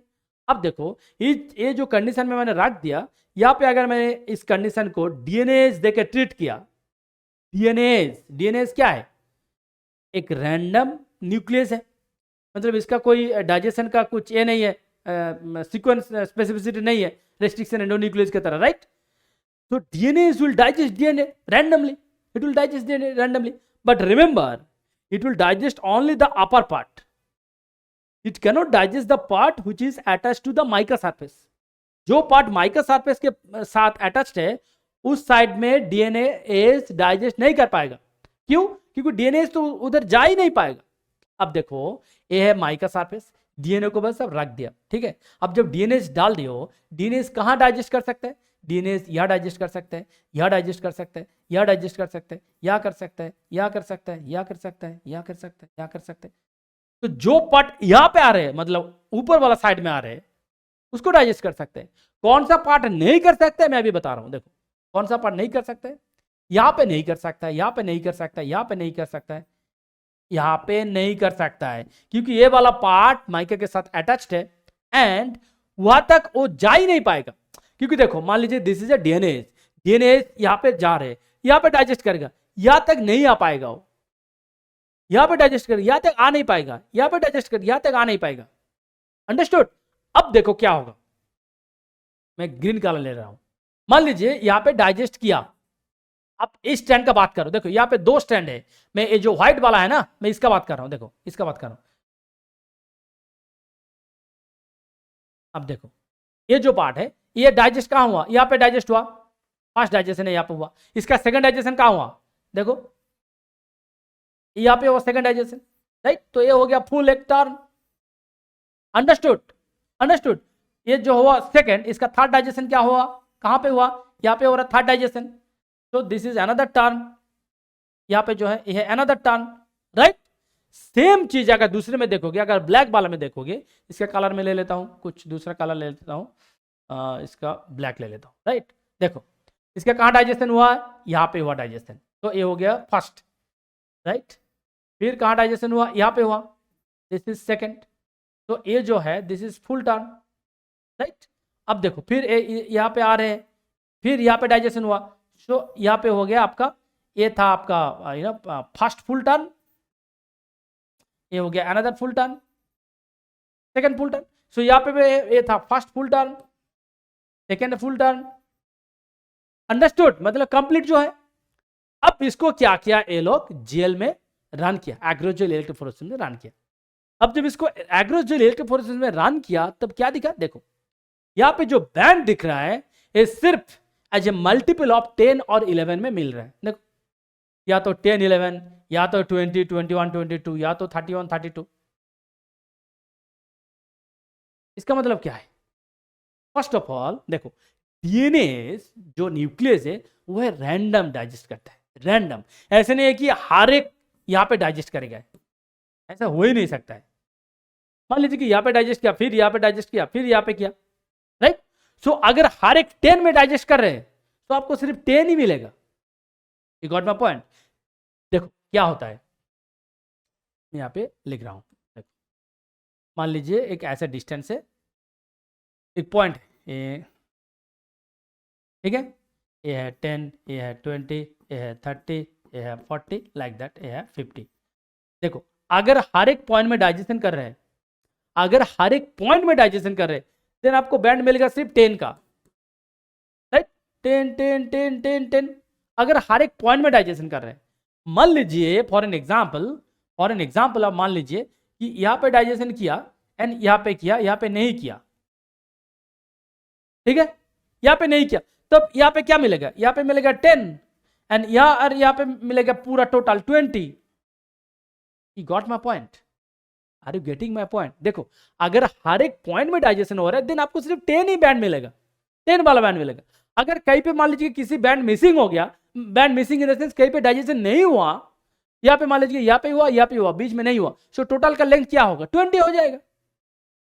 सिमिलरली आप सोचो, मैं और कुछ कलर ले रहा हूं, मान लीजिए कि यहाँ पे डाइजेशन हुआ, फिर यहाँ पे डाइजेशन हुआ, यहाँ पे डाइजेशन नहीं हुआ, यहाँ पे डाइजेशन नहीं हुआ, right. So in this case आपको क्या मिलेगा, यहाँ पे मिलेगा 10 एंड यहां से यहां तक एक साथ मिलेगा 10 10 10, टोटल मिलेगा 30। You got my point. So क्योंकि ये डीएनएज है, ये तो रैंडमली डाइजेस्ट करेगा, ऐसा कोई रूल नहीं कि हर एक पॉइंट में डाइजेशन करेगा। तो ये जो मैंने हर एक टर्न आपको दिखाया, ऐसे नहीं कि हर एक टर्न में डाइजेशन करेगा वो, ये पोटेंशियल साइट है डाइजेशन करने का, definitely it's a potential site, but DNA तो रैंडम है, ये कहीं पे डाइजेशन करेगा कहीं पे नहीं करेगा। तो that's why you will gate 10 20 30 kind of that. क्योंकि आई एम श्योर आपका दिमाग में आ रहे होंगे कि सर अगर बेस पेयर 10 ही होगा तो सिर्फ एक ही बैंड मिलना चाहिए, 10 या तो 11, फिर 20 क्यों मिल रहे, फिर 30 क्यों मिल रहे? U20 मिल रहे क्योंकि बीच में डाइजेशन नहीं हो पाया, U30 मिल रहे क्योंकि बीच में 2 का डाइजेशन नहीं हो पाया। अंडरस्टूड? क्योंकि आप ऐसा एक एंजाइम लेके उसको डाइजेस्ट कर रहे हो जिसका कोई रेस्ट्रिक्शन नहीं है, जिसका कोई स्पेसिफिसिटी नहीं है। For an example restriction endonuclease, that is highly specific, it will not digest anywhere else, but DNA no I mean non specific nuclease, right, non specific, कहीं पे भी डाइजेस्ट करेगा। तो यहाँ पे आप ऐसा भरोसा नहीं कर सकते हो कि हर एक पॉइंट में डाइजेशन देगा ही देगा, ये कभी भी डाइजेस्ट कर भी सकता है, नहीं भी कर सकता है, अपना मर्जी। अंडरस्टूड? इसीलिए आपको ऐसे 10 11 20 30 ऐसे में मिलेगा। जब यहां पे मिल रहा था, यहां से आपको क्या कंक्लूजन हो पाएगा? फर्स्ट ऑफ ऑल ये जो फंडा है, जो मेन फंडा है, आपको समझना है कि ये सिर्फ जो एक्सटर्नल पार्ट में है, this is external part, right, this is external part, this is internal part. Internal part means internal part close to the mica surface, external part which is exposed outside. So DNAs can only digest the external part which is exposed outside. DNAs cannot penetrate the internal part. DNAs अंदर घुस ही नहीं पाएगा, DNA सिर्फ external part में जो exposed है उसी को डाइजेस्ट कर पाएगा, राइट। सो एक चीज देखो, चाहे आप ग्रीन वाला भी आप देखोगे, ये 1 था, फिर इधर घूम के आ रहे हैं 2, मतलब पूरा एक सिंगल टर्न हुआ, फिर 2 के बाद जब 3 में आ रहे देखो पूरा एक सिंगल टर्न हुआ। अंडरस्टूड? देन यहां से आपको कंक्लूजन ये पता चलेगा कि ये जो बेस पेयर है, हर एक सिंगल जो जो फुल टर्न जिसको बोलते हैं, एक जो टोटल फुल टर्न है, एक फुल टर्न में 10 to roughly 10 to 10.4 और 10.5 बेस पेयर्स इन्वॉल्व होगा। अंडरस्टूड? आप समझ में आ रहे? तो this is the scientific base through which it was proved that in a single turn of DNA roughly 10 to 10.5 base pairs are involved. Okay, अब देखो जिसके बारे में मैंने बोल रहा था, ये है आपके लिए, ये है आपके लिए, and this is the whole summary of the whole discussion. यहां से आपको डेफिनेटली क्वेश्चन मिलेगा, यहां से आपको CSIR में क्वेश्चन मिलेगा, यहां से आपको जैम में क्वेश्चन मिलेगा, यहां से आपको गेट में क्वेश्चन मिलेगा, यहाँ पे आपको JNU में क्वेश्चन मिलेगा, यहाँ पे आपको गैट भी में मिलेगा, दुनिया यहाँ पे आपको DBT में भी क्वेश्चन मिलेगा। और ये वाला जो स्लाइड है, दिस इज 100% मेमोरी बेस्ड। आपको रिमेंबर करना है, there is no other way, right. यहाँ पे A DNA के बारे में लिखा हुआ है, यहाँ पे B DNA के बारे में लिखा हुआ है, यहाँ पे Z DNA के बारे में लिखा हुआ है, राइट। यहाँ पे सारे के सारा पैरामीटर्स इन्वॉल्व है, and this is the best slide where you can remember and where you can find each and everything. इसका राइट हैंडेड है, इसका लेफ्ट हैंडेड है, राइट। इसका बेस पेयर पार्ट टर्न कितना है, इसमें 10, बी का इसमें रफली 11, इसमें रफली 12, पूरा यहाँ पे लिखा हुआ है। एंड जो मैंने बोल रहा था आपका जो ग्लाइकोसाइडिक बॉन्ड, देखो anti in this case anti होगा C में, सीन होगा G में, ठीक है। एंटी होगा C में, सीन होगा G में, G में भी होगा एंड A में भी होगा, C में भी होगा एंड A में भी होगा। Then helix axis location, major group, true base pair, minor group, ठीक है। यहाँ पे पूरा आपका वो ये दिया हुआ है, पैरामीटर दिया हुआ है, एंड यहाँ पे A, B and DNA Z तीनों के अलग अलग है। So please remember, this is very important, मैं बता रहा हूँ, this is very very important. DNA structure mean this slide should come first, right. Okay, अब हम लोग क्वेश्चन एनालिसिस करेंगे, क्योंकि बिना क्वेश्चन एनालिसिस करोगे तो आपको कॉन्फिडेंस नहीं आएगा, आपको लगेगा क्या सर आपने क्या पढ़ाया, वो तो हमको पता है, लास्ट 5 साल से मैं वही पढ़ रहा हूँ, राइट। तो चलो शुरू करते हैं कुछ क्वेश्चन एनालिसिस। चलो देखो first question, there are some features regarding the structural and functional chemistry of purine and pyrimidine bases, which of them are likely to be true. DNA के बारे में कुछ इंफॉर्मेशन यहाँ पे दिया है, आपको बोलना है कि कौन सा इंफॉर्मेशन यहाँ पे सही है। Purine are nearly planar molecule and pyrimidine are planar molecule. आपको याद होगा कुछ देर पहले मैंने आपको समझाया था, राइट। क्या लिखा है, purine are nearly planar and pyrimidine are planar. This is absolutely true, right, क्योंकि प्यूरिन में 2 हेटेरोसाइक्लिक कंपाउंड है, वो सेम प्लेन में नहीं भी आ सकता है, राइट। बट pyrimidine में सिर्फ सिंगल हेटेरोसाइक्लिक कंपाउंड है, that will be always planar. I mean single means it will be planar, but double means it may be planar, may not be. That's why जो nearly वाला word लिखा है ना, nearly वाला word is applicable to purine, क्योंकि वहां पे 2 heterocyclic compound है। So this statement is true. Next, purine and pyrimidine bases are hydrophilic and soluble in water at a neutral pH of the cell. Bases are hydrophilic. Absolutely wrong. Bases are hydrophobic. Backbone of the DNA and RNA are hydrophilic. Yes. ये जो backbone है DNA and RNA का, this is hydrophilic. यही मैंने आपको बता रहा था, this is correct. ये जो बैकबोन है डीएनए का, जो बैकबोन है, चाहे डीएनए हो चाहे आरएनए हो, उसका बैकबोन होगा हाइड्रोफिलिक, बट उसका जो बेस है, base will be always hydrophobic. So please remember. Then at acidic and alkaline pH, the purine and pyrimidine base becomes charged and their solubility in water increases. Yes, this is true in case of DNA also, this is true in case of protein also. हाँ कि नहीं, protein में भी same चीज हम लोग discuss किए कि जब आप चार्ज मतलब पीएच चेंज कर रहे हो, it will be either acidic और अल्कालाइन, राइट। सो चाहे एसिडिक हो चाहे अल्कालाइन हो, solubility in water will be increased, क्योंकि वाटर में सॉल्युबल होने के लिए क्या चाहिए, चार्ज होना चाहिए, चाहे वो पॉजिटिव चार्ज हो चाहे नेगेटिव चार्ज हो, मतलब चाहे वो कैटायनिक हो चाहे वो एनायनिक हो, दैट विल बी सॉल्युबलाइज्ड। किसका सॉल्युबिलिटी सबसे कम है, जो कि न्यूट्रलाइज्ड है, जिसके पास कुछ चार्ज है नहीं, that will B neutralised and उसका सॉल्युबिलिटी वाटर में सबसे कम होगा, राइट। तो this is true, again this is true. यहाँ पे बोलना है कि कौन कौन सा स्टेटमेंट सही है। सो कौन कौन सा स्टेटमेंट सही है, A C and D, right. Yes, A C and D, C will be your correct answer, right. Yes, A C D, this will be your correct answer, right. Next question number 2 देखो, an eddy-rich DNA fragment with a melting temperature of 60 degree centigrade will contain approximately this. एक बहुत interesting question है। Interesting word में इसलिए use कर रहा हूं, आपको पता चलेगा जब मैंने डिस्कशन शुरू करूंगा। अच्छा, टीएम का जब हम लोग डीएनए का टीएम निकालते हैं, मेल्टिंग टेम्परेचर, उसका एक बहुत सिंपल सा फॉर्मूला है। फॉर्मूला क्या है, देखो फॉर्मूला क्या है, 2 into number of A plus T degree centigrade plus 4 into number of G plus C degree centigrade. ठीक है, इसको प्लीज याद रखो, बहुत सिंपल फॉर्मूला है।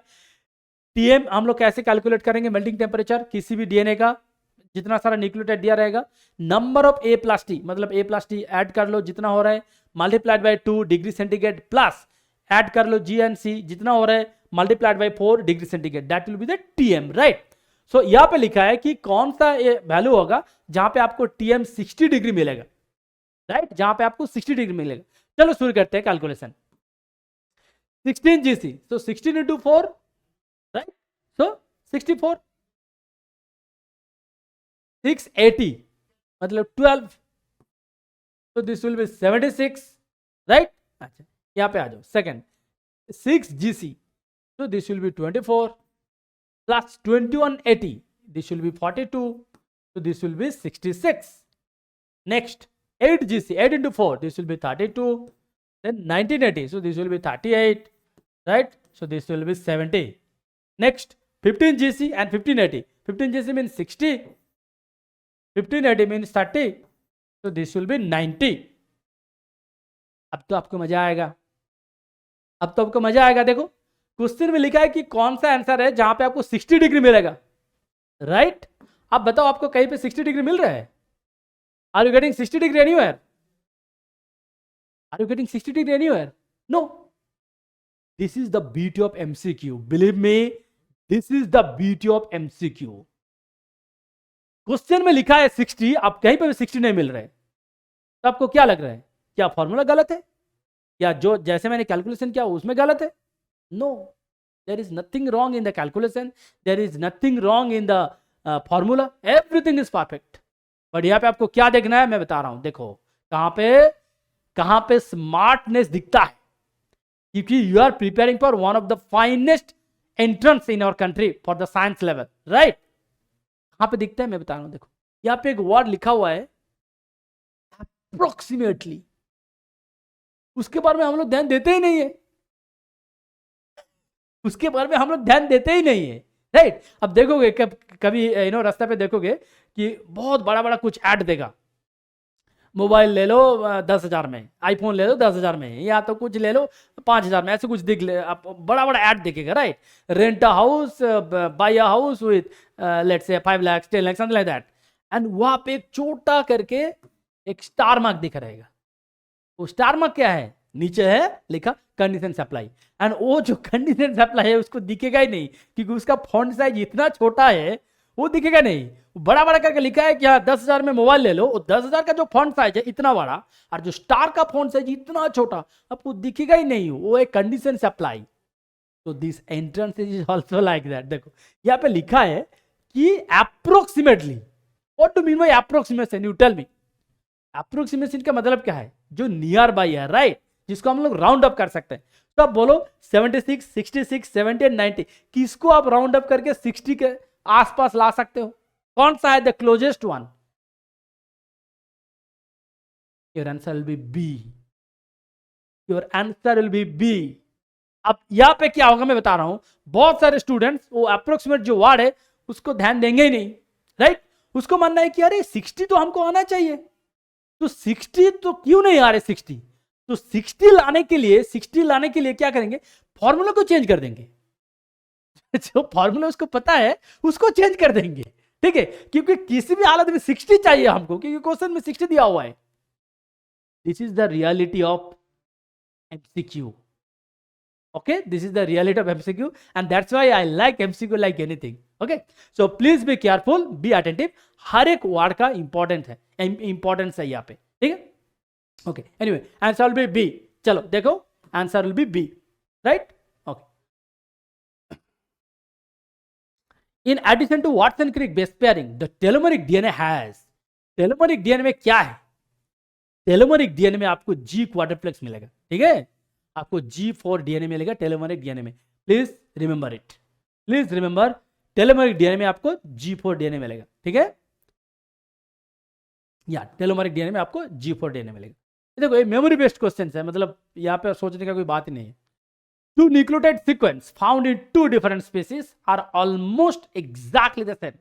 Very interesting question.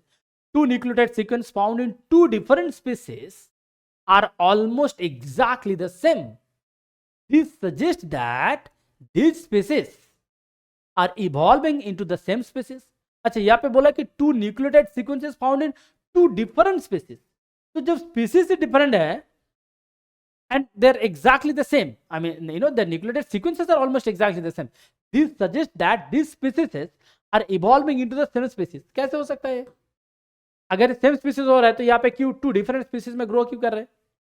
Right? So this is not wrong. This is not correct. It contain identical DNA. No. We cannot say, we cannot make any comment whether it contains identical DNA. अच्छा, may have similar evolutionary history. Yes, that could be the correct one. It may have similar evolutionary histories. एक ही से grow कर रहे हैं। Evolution में क्या होता है? एक से दूसरा जनरेट होता है, राइट? सो जब एक से दूसरा जनरेट करते हैं तो डेफिनेटली कुछ फीचर्स तो सेम होगा ही, कुछ फीचर्स तो आपको सेम रहेगा ही, right? So this is correct.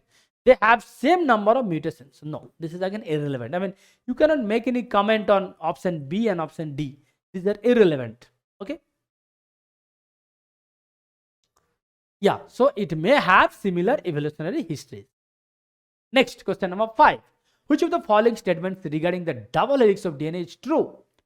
All hydroxyl group of pentages are involved in linkage. Do you think all hydroxyl group of pentages are involved in linkage? No, absolutely not. Absolutely not. All hydroxyl group थोड़ी linkage में रहता है, right? The strands are parallel. No, strands are anti-parallel. Both strands are identical to each other. No, both strands are complementary to each other. It is not identical, it is complementary. A होगा तो T होगा. So this is not identical. The nitrogenous bases are perpendicular to the axis. Yes, this is true. This is correct. What do you mean by this? देखो, अगर ऐसे DNA होगा, आपका जो nitrogen base है, ए के साथ टी, जी के साथ सी, सी के साथ जी के साथ, ये जो नाइट्रोजन बेसिस है, ये जो नाइट्रोजन बेसिस है, this is what perpendicular to the axis, right? ये जो nitrogen bases are perpendicular to the axis. यही चीज मैंने आपको बता रहा था. प्रोटीन का अल्फा हेलिक्स जो होता है ना, प्रोटीन का अल्फा हेलिक्स का केस में देखो, प्रोटीन का अल्फा हेलिक्स का केस में क्या होता है, प्रोटीन का अल्फा हेलिक्स ऐसे होता है, राइट? वहां पे जो हाइड्रोजन बॉन्ड होता है, वहां पे जो हाइड्रोजन बॉन्ड होता है ऐसे होता है, राइट? यहाँ पे हाइड्रोजन बॉन्ड ऐसे होता है.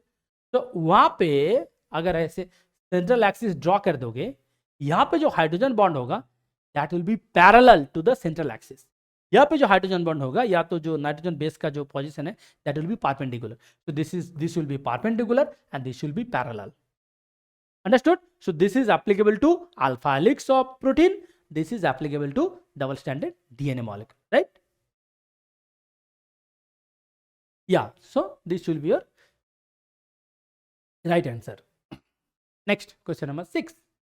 Bacteria that live in vents on the ocean floor where hot magma superheats the water. There will be a lot of hot water basically.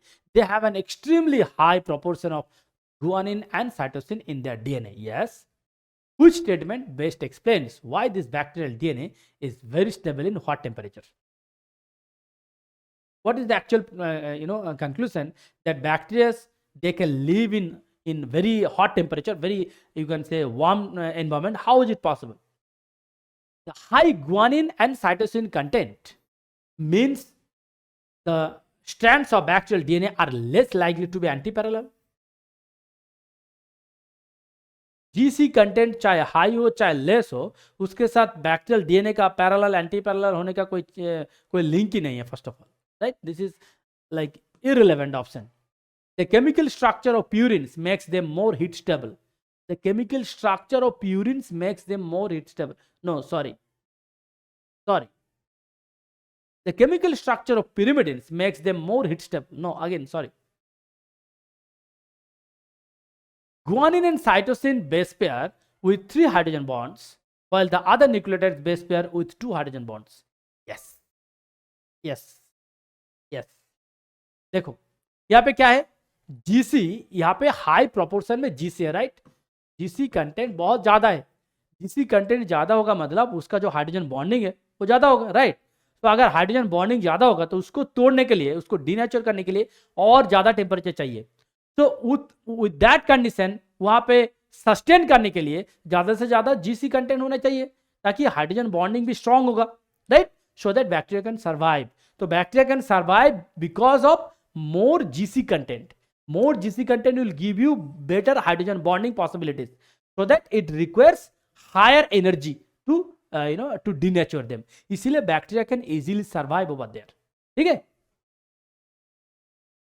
तो आपका आंसर होगा D, right? देखो next question number 7. If a molecule of mRNA prior to splicing or polyadenylation has 15% A, 20% G, 30% U, and 35% C, what is the composition of the double-stranded DNA? What is the composition of the double-stranded DNA that it was transcribed from? Excellent question. आपको अब sir लग रहा है कि sir ये question DNA structure में आ गया.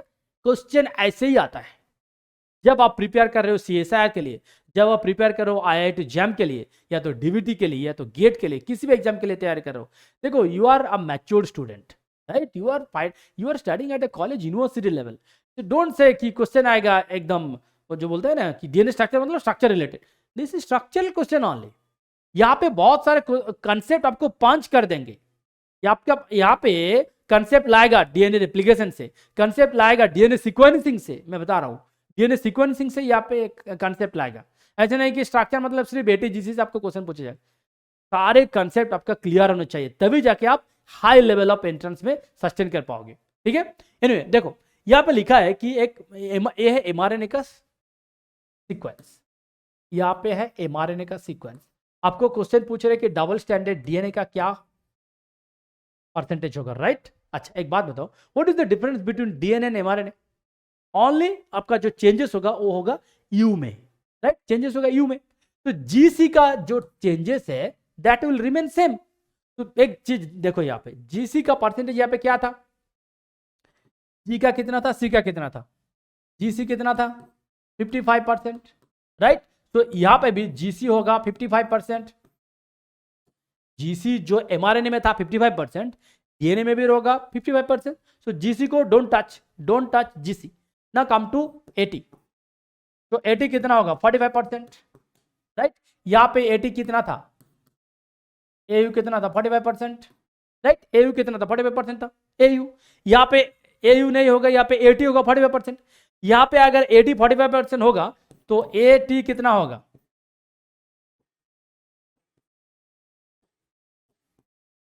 Twenty 22.5%, right?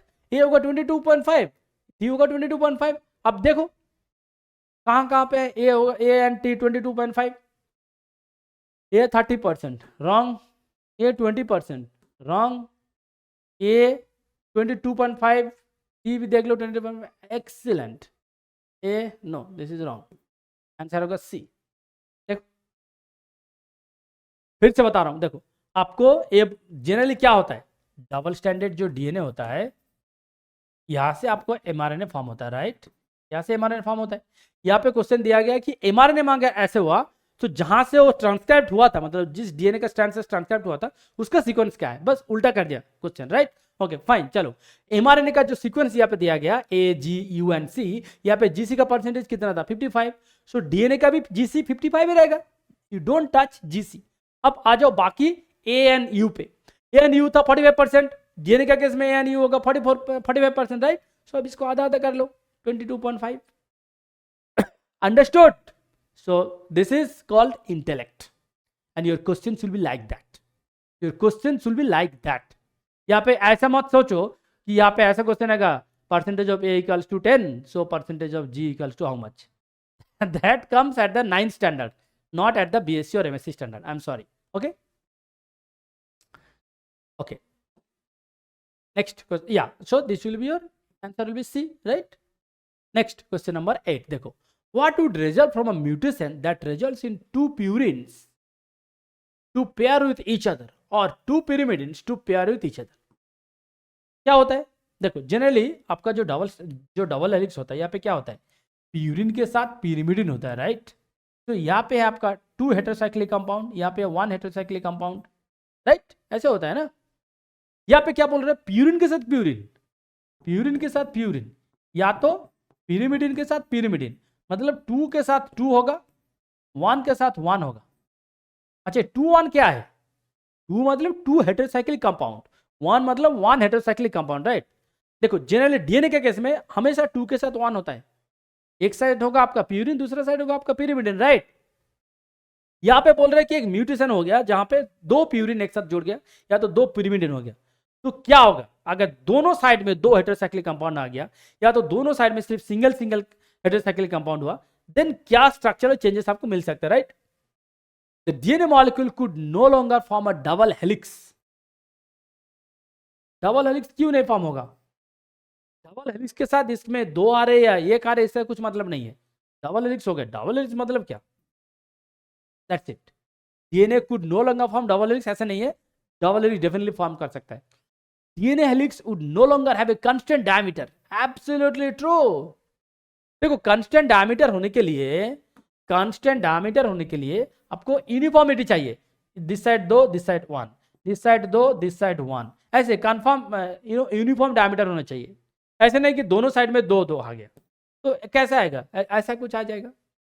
जहाँ पे 2 होगा सो थोड़ा ऐसे ज़्यादा हो गया, जहाँ पे 1 होगा थोड़ा ऐसे कम हो जाएगा, फिर मान लीजिए ऐसे कुछ होगा ऐसा आएगा, फिर ऐसे ऐसे ऐसे ऐसे कुछ आ जाएगा, मतलब यूनिफॉर्मिटी नहीं रहेगा। यूनिफॉर्मिटी का मतलब पता है, आप रेलवे ट्रैक देखे हो ना, Indian railway track, this is called uniform. Indian railway track is the perfect example of double standard DNA, right? Double standard DNA, अगर वो स्टैंड थोड़ा इधर उधर हो गया तो ट्रेन भी गया, understood? But yes, like you know, India का जो जो रेलवे नेटवर्क है, the largest railway network in the world I believe, right?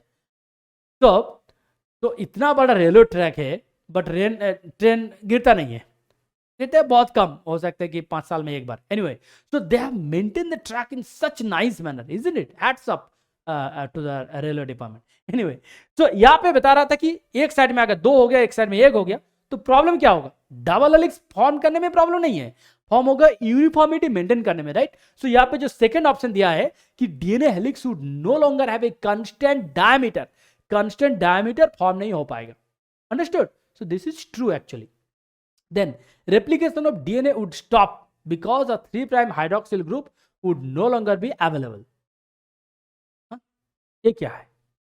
यहाँ पे बोल रहे प्यूरिन के साथ प्यूरिन आ गया, उसके साथ 3' OH के क्या लिंक है? राइट? टोटली इररिलेवेंट ऑप्शन है।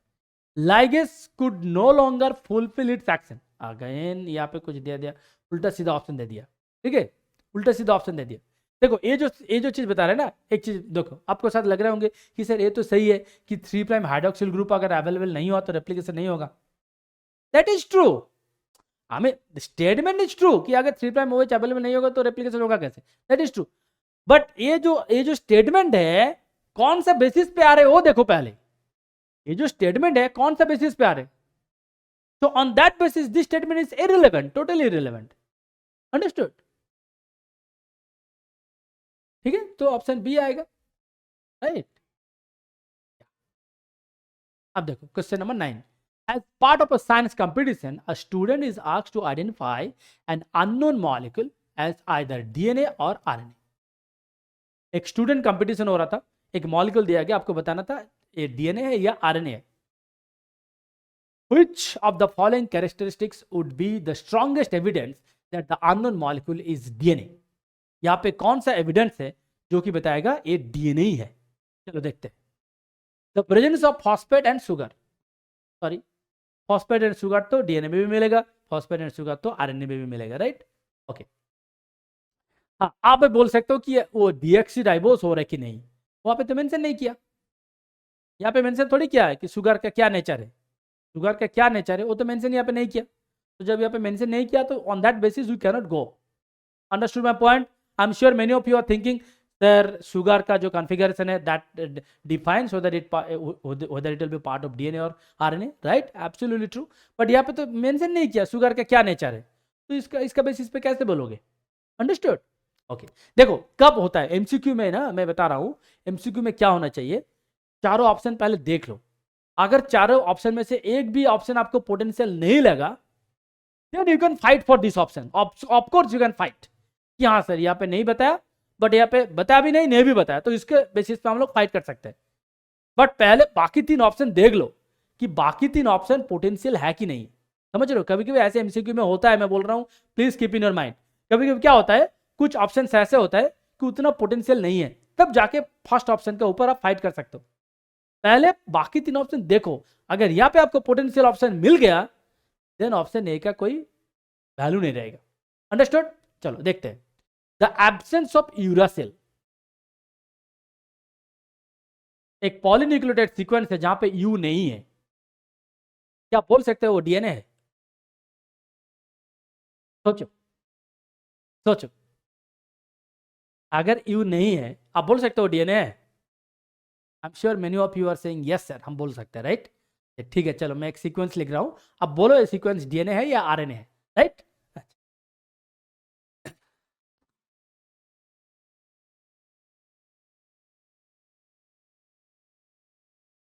बोलो, इसमें तो यू नहीं है, राइट? इसमें यू नहीं है, अब बोलो ये डीएनए है या आरएनए है? Science is never easy, right? Science is never easy, इसको आप बोल नहीं सकते हो या डीएनए या आरएनए। आपको बोलने के लिए 4th न्यूक्लियोटाइड यहाँ पे लिखना है, यहाँ पे कितना न्यूक्लियोटाइड लिखा मैंने? सिर्फ 3 ही लिखा, स्मार्टली 4th वाला नहीं लिखा, स्मार्टली 4th वाला नहीं लिखा ताकि आप क्यूरियस रहो कि हाँ सर इसको डीएनए बोले या आरएनए बोले, अंडरस्टूड? सो जब यहाँ पे मैं बोल रहा हूँ absence of uracil, You cannot say absence of uracil means it will be DNA. You cannot say. Sorry, impossible. You cannot say. Okay, next, come to third option. Presence of thymine. Presence of thymine. Presence of thymine means आपको T डालना ही है. मान लीजिए कि ATGCT. T जब डाल दिए हो, it cannot be RNA. Understood the difference between second option and third option? Second option में था absence of uracil. Third option में है प्रेजेंस ऑफ टी. तो जब टी डाल दिए हो, it cannot be RNA anymore, it has to be DNA, right? So C is your correct answer, I believe. Anyway, let me check. The presence of A, G and C. Oh, जो मैंने यहाँ पे लिख दिया, जो option B and option D both are same. Presence of only A, G and C. तो यही है ना, presence of only A, G and C. इसका बेसिस पे आप बोल नहीं सकते हो DNA या RNA. Understood? Okay. So this is again wrong. So answer होगा C, as I told you. Next question number 10. Hodgkin base pair applies to. बताओ, अभी अभी मैंने बोल रहा था कौन सा है Hodgkin base pair? N7, right? Okay, चलो. Then N7 जो प्यूरिन में है उसका रोल क्या है? As a hydrogen bond acceptor और hydrogen bond donor? Hydrogen bond acceptor. ठीक है? Yes. So C will be your correct answer, right? ये जो आपको बताया था, देखो ये जो है दिस इज एक्सेप्टर. ठीक है? Next question number 11. Suppose you are working in a gene sequencing lab. A gene sequence reveals that the ratio of A by C is 1/5. What will be the relative amounts of each of the 4 bases? Excellent question. ठीक है? A by C equals to 1/5. चलो देखते हैं. A by C equals to 1/5. तो अगर A by C equals to 1/5 है तो हम लोग क्या लिख सकते हैं? 5A equals to C, right? C equals to G भी लिख सकते हैं. C equals to G. तो हम लोग इसको ऐसे लिखेंगे, A plus T plus G plus C equals to 1. Molar fraction, इसका जो फ्रैक्शन है, इसको बेस फ्रीक्वेंसी जिसको बोलते हैं, बेस का जो फ्रैक्शन है, बेस का फ्रैक्शन हम लोग ऐसे लिख सकते हैं, A plus T plus G plus C equals to 1, right?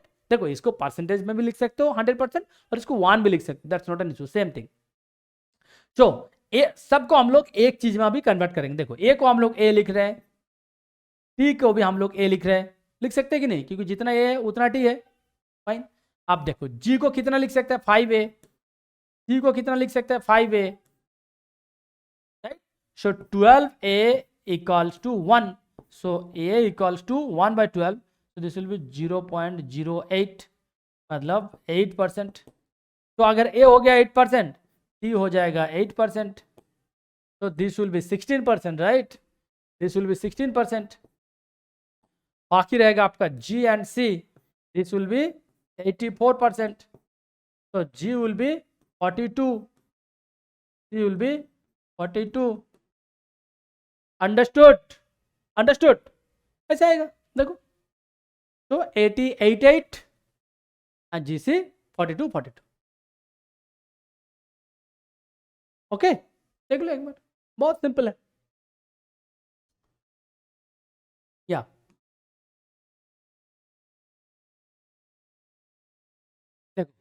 if the ratio of A plus G by T plus C in one strand, this will be in one strand of DNA is 0.5, then what is the same ratio in the complementary strand?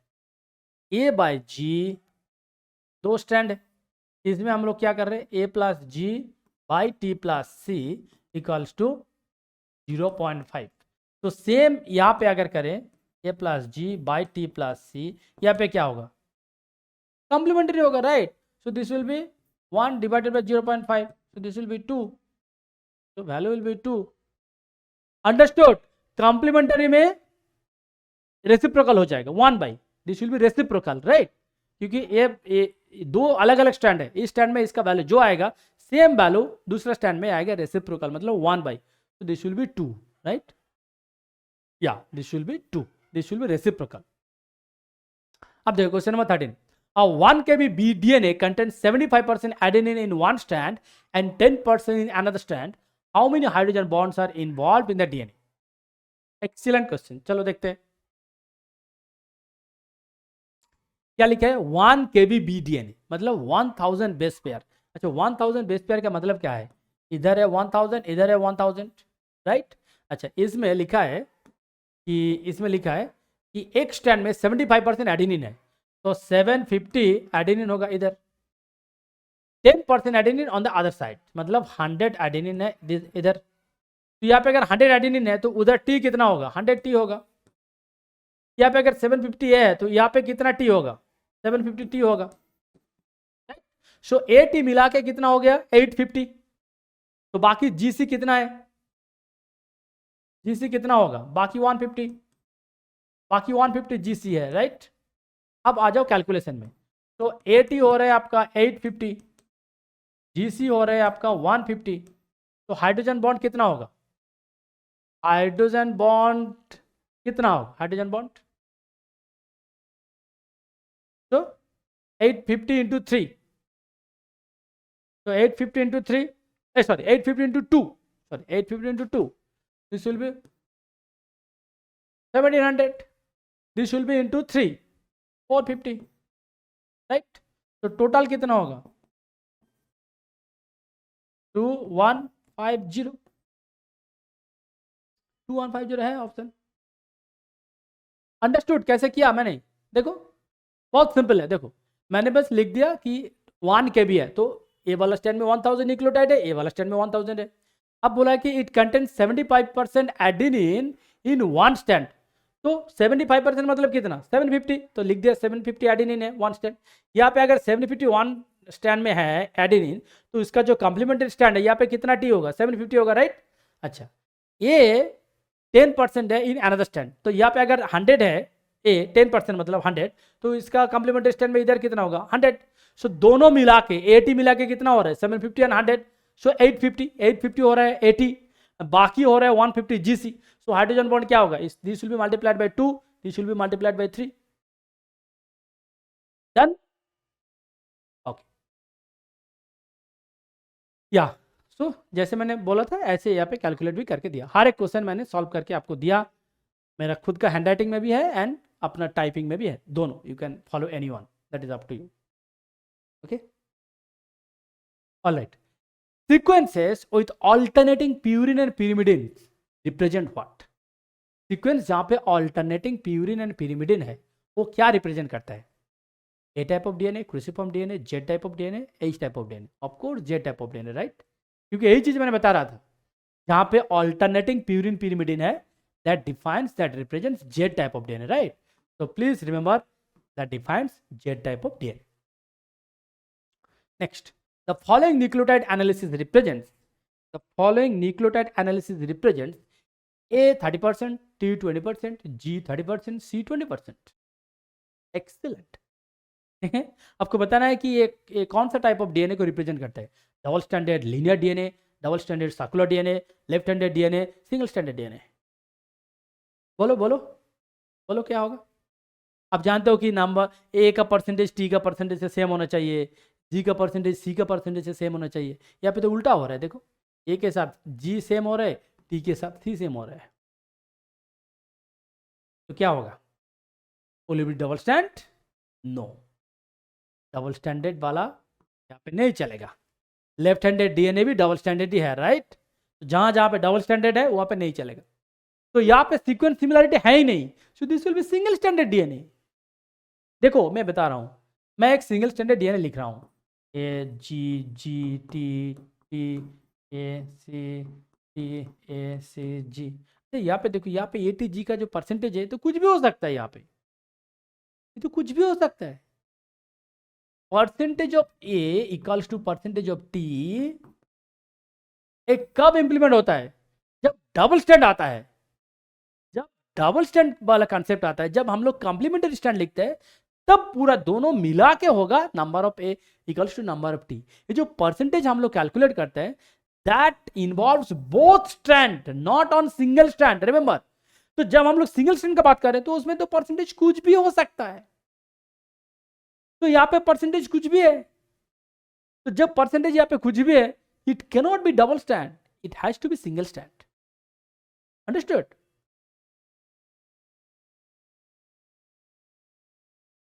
तो आप बताओ DNA structures के बारे में concept clear हुआ? जो मैंने आपको पहले बताया था, B type of DNA, non B type of DNA, उसके बारे में कितना सारा डिटेल्स हम लोग डिस्कस किए, and at the last we discuss lot of questions also, right? तो I am sure DNA structures के बारे में जिस टाइप का क्वेश्चन आता है, at least you are becoming confident right now, right? So please practice more questions. This is my only request, you practice more questions. Okay, thank you so much for joining and thank you so much for watching the class.